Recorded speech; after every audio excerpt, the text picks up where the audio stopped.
Good morning, and hopefully this camera will show up and not be too dark. What I have is my Primordial bow, and I am rushing it. You should not rush sinew backing.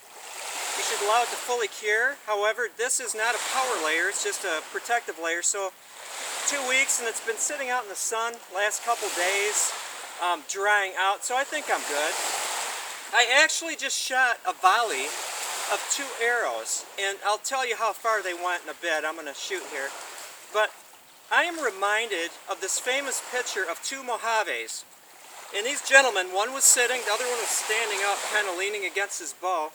And they were cottonwood bows. Not a very good bow wood at all. But by making them long enough and then deflexing the limbs, you're able to draw enough draw weight out of a cottonwood bow, self bow, in order to do to small game hunt effectively. The arrows that they had were longer, and they didn't have stone tips, although I could probably put bird points on these lightweight because it's a lightweight bow. It's all about fun. I'm rushing this. You know, this bow did not take me as much time to make as it took to make the Sinew bowstring.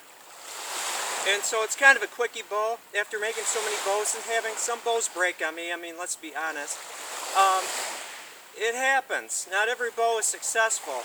But what you can gather from a bow that fails, not that this is going to fail, it actually shot quite well, is that it's a learning experience. If you learn from a breakage or a failure or a misadventure, then it was worth it because you gathered information, actual information, and you have to push boundaries.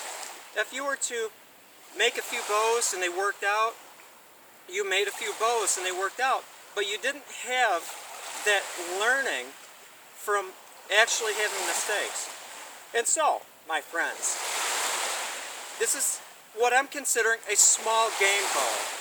Not a driving through elk or driving through large deer or even a medium deer bow, but a bird bow, a rabbit bow, a squirrel bow. And so, just my rough estimation that if I can shoot simple arrows, lightweight, you know, basically these are, they're actually spruce shafts, so they're not that light. Over 80 yards, I'm doing well. That has, the arrows would have enough kinetic energy to, say, down a small game animal. So let's see here. I've set it up on my rock, and I've got 150 yards measured out. And let's see here, the nocks actually are going to slow the arrow down a little bit because they're made for B50 string and not sinew. And so here we go. Full draw, there we go, up and at them, point. And next one, I'm going to do a little higher elevation. There we go. And you could hear it just because of the arrow knock is so tight on this thing, it kind of like drew it back. Now, I'm going to avoid running down there and causing potential seasickness. And the 2 arrows that I shot previous to that volley, they both landed in basically the same spot, 110 yards. I have 150 yards marked out, and then I backtracked it. I'm pretty accurate.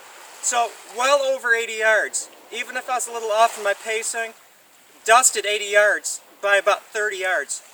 The 2 arrows that I shot previously, 110 yards. So this definitely would have enough, say, punching power for small game hunting.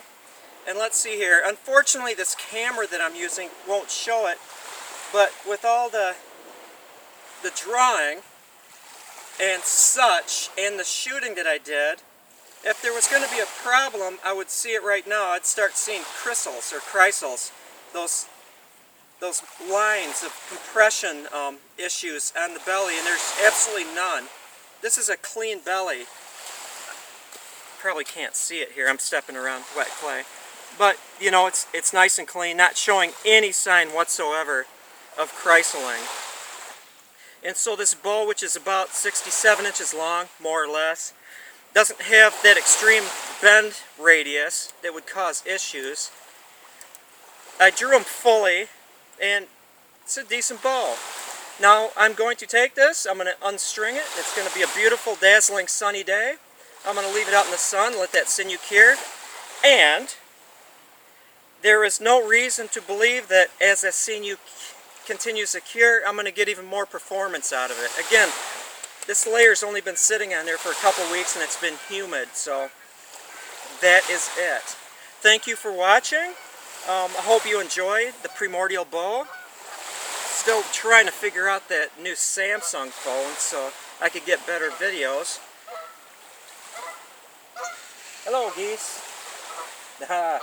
They know that my arrows are downrange. There's nothing I can do. Have a great day, everyone.